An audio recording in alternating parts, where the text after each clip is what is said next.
chosen by you. Forever, I'm your friend.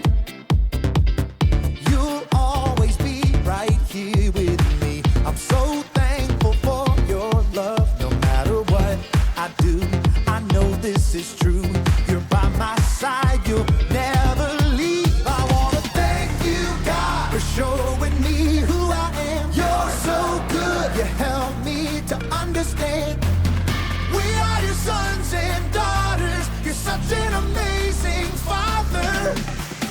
Thank you, God, for coming to rescue me. You're so good, God, you're everything I need. Every minute of every day, I just wanna say thank you, God. I'm blown away by your love for me. It goes on and never ends. I belong to you, I'm chosen by you. Forever, I'm your friend. You'll always be right here with me. I'm so thankful for your love. No matter what I do, I know this is true. You're by my side, you'll never leave. I wanna thank you, God, for showing me who I am. You're so good, you help me to understand. We are your sons and daughters. You're such an amazing father. Thank you, God, for coming to rescue me. You're so good, God, you're everything I need. Every minute of every day, I just wanna say thank you, God. You sent your son to set us free. For your love and kindness, I will sing. You sent your son to set us free. For your love and kindness, I will sing. I wanna thank you, God, for showing me who I am. You're so good, you help me to understand. We are your sons and daughters. You're such an amazing father. Thank you, God, for coming to rescue me. You're so good, God, you're everything I need. Every minute of every day, I just wanna say thank you, God. Welcome to Story Lab. This week, we're talking about humility, while we take a look at the story of a really unusual breakfast.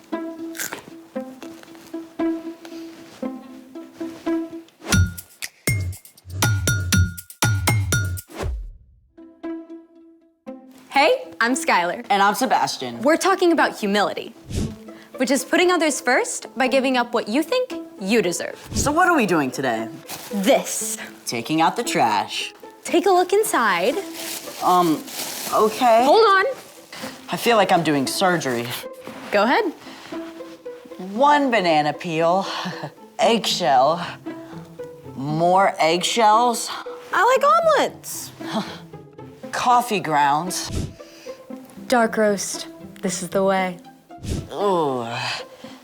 Why are we doing an archaeological dig of your breakfast? Not just my breakfast. Let me guess, you lost a contact? Nope. I give up. What do you see? A bunch of garbage. I see pure gold. I think you need to get your eyes checked.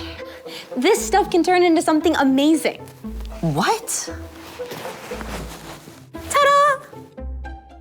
Dirt.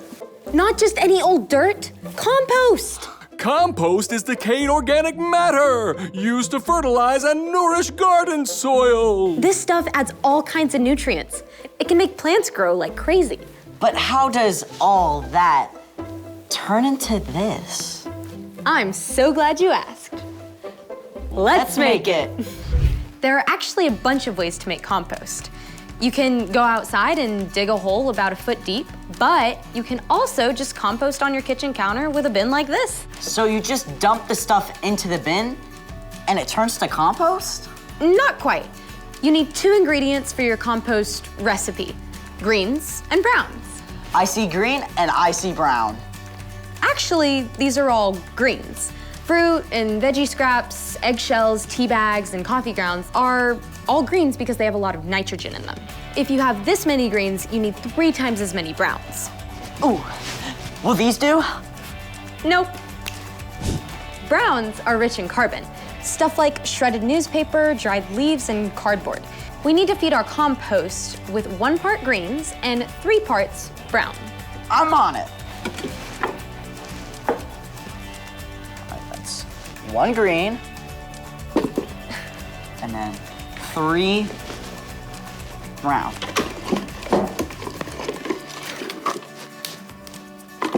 There we go. Now we keep doing that, right? Yep. 2 2.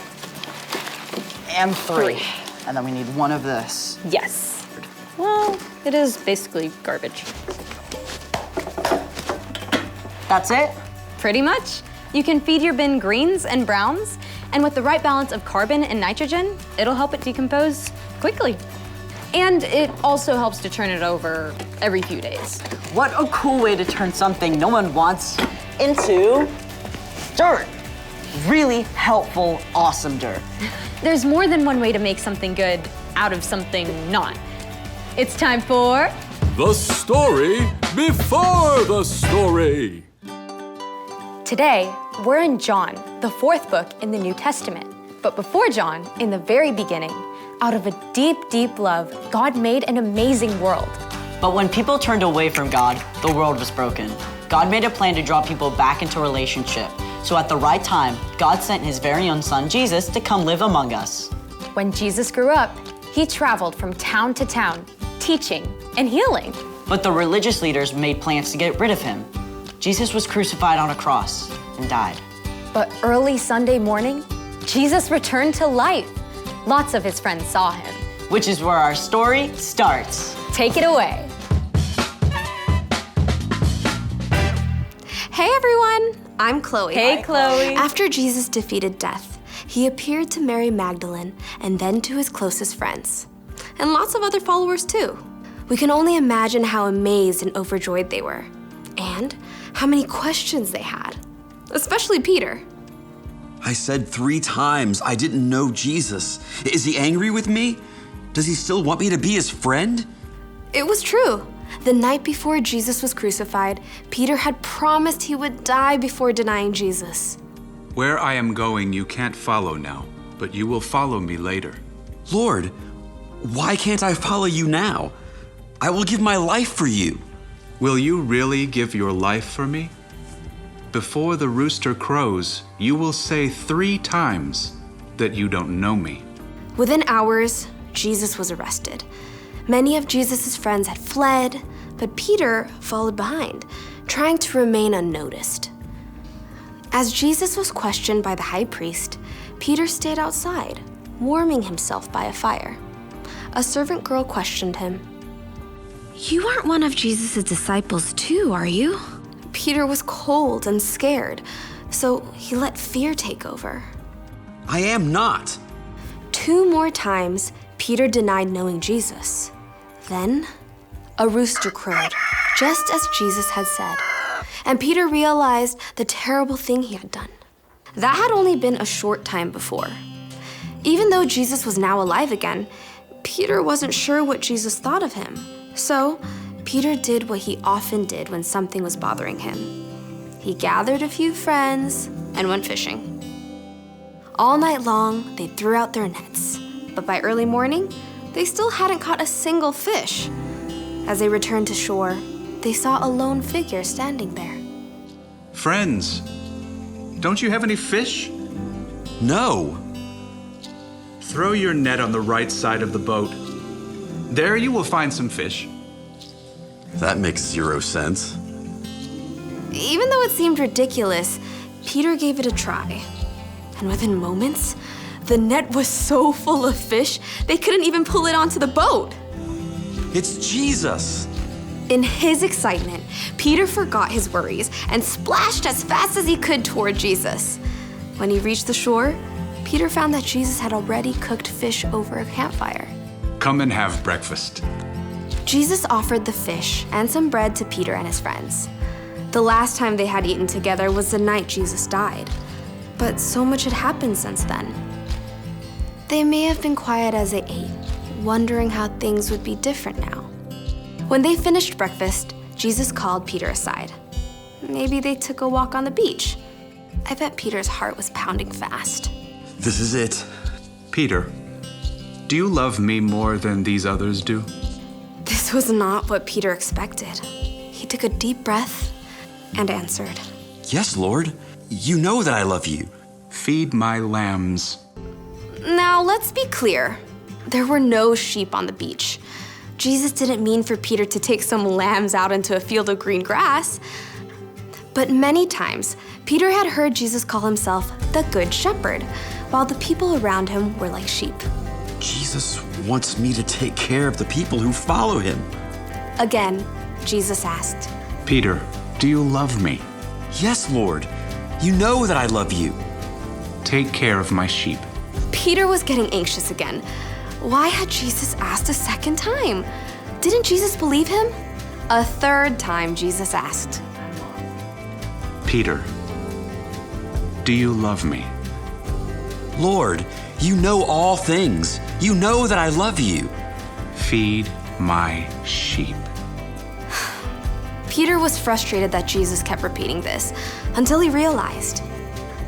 Jesus has asked me 3 times if I love him. Maybe that's once for every time I said I didn't know him. Jesus had not only forgiven Peter, Jesus was inviting Peter to care for all the people who would follow Jesus now and in the years to come. Following Jesus wouldn't be easy, but it would be worth it. Every step of the way. The end. Wow, so Peter really messed up, but Jesus still loved him. Yeah, Jesus didn't leave him hanging. Exactly. Peter was the one who denied Jesus, but Jesus took time to make it right between them. So, what's our part in the story? Well, if someone wrongs you, it's super easy to stay mad. But even if you feel like you have a right to stay mad, humility means choosing to forgive and make things right. Maybe your friend didn't call and invite you to their house on Saturday like they said they would. Instead of being mad and refusing to talk to them until they talk to you first, you can go to your friend. You can tell your friend you were hurt, but still care about them and want to hang out. Or your big sister promised to give you a ride to school, but she left early, and you had to wait for the bus in the rain. Instead of giving your sister the cold shoulder, go to her. Tell her that it wasn't okay, but you still love her. And if you are the one who hurt someone else, it's just as important to make things right with them. This is not easy stuff. But it's super important. You're absolutely right. See you next time. Bye, Chloe. So here's the thing. Put others first by making things right. Got it. Do you think Peter and Jesus composted their breakfast leftovers? No idea. Hold on a sec. All right. She looks hungry. Apple core? Nom, nom, nom, nom, nom, nom, nom, nom. Thank you. Thanks for joining us in the Story Lab. See you next time.